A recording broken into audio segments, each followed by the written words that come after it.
Hi friends, good morning. So இந்த வெயிலில் நம்ம ஸ்கின்னு ஹேர் இதெல்லாம் எப்படி பாதுகாத்துக்கிறது சின்ன சின்ன டிப்ஸ் உங்களுக்கு நான் சொல்லிட்டு வரேன்.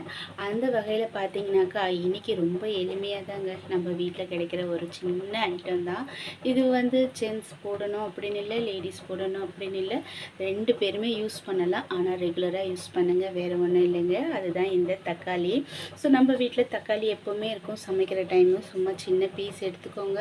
ஸோ இந்த தக்காளியில் உங்கள் ஃபேஸில் நிறையா பிளாக் டேட்ஸ், அதாவது குட்டி குட்டி கருப்பாக இருக்கும் பாருங்கள், அந்த மாதிரி இருந்துச்சுனாக்கா கொஞ்சம் இதில் சர்க்கரை போட்டுக்கோங்க. அப்படி இல்லாத பட்சத்தில் ஸோ வெறும் தக்காளியே போதும். ஸோ இந்த தக்காளியை இந்த மாதிரி நல்லா, அதாவது இப்படி தேய்க்கக்கூடாதுங்க, நல்லா இந்த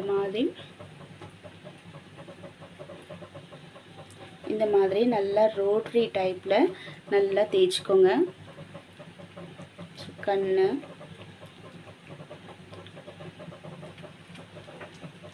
பார்த்தீங்களா, இந்த கண்ணு கீழே இருக்க கருப்பு.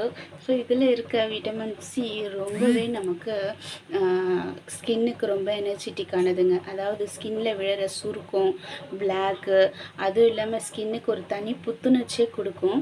நீங்கள் ட்ரை பண்ணி பாருங்கள், ரொம்பவே நல்லாயிருக்கும். ஒரு நாள் 2 நாள் அப்படின்னு இல்லை, ரெகுலராகவே ட்ரை பண்ணலாம். ஸோ நிறையா ஜென்ஸுங்களுக்கு இந்த இடத்துல கருப்பு இருக்கும் இல்லையா, ஸோ அந்த கருப்பு எல்லாமே உங்களுக்கு நல்லா க்யூர் ஆகும்.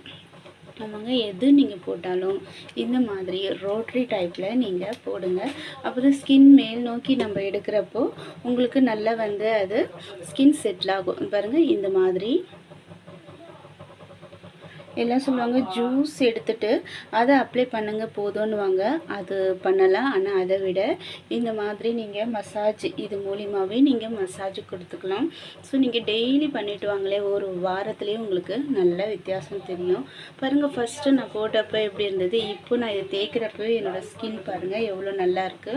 ஸோ ஃபேஸ் வாஷ் பண்ண அப்புறம் இன்னும் நல்லாயிருக்கும். ஒரே ஒரு விஷயம் மறந்துடாதீங்க, ஃபேஸு நல்லா சோப்பு போட்டு கழுவிட்டு இது நம்ம அப்ளை பண்ணணும். இதை அப்ளை பண்ணிவிட்டு சோப்பு போட்டு கழுவக்கூடாது. வெறும் தண்ணியில் ஜஸ்ட்டு சும்மா வாஷ் பண்ணணும். அந்த வழவழப்பு இருக்கணும். தேங்க்யூ.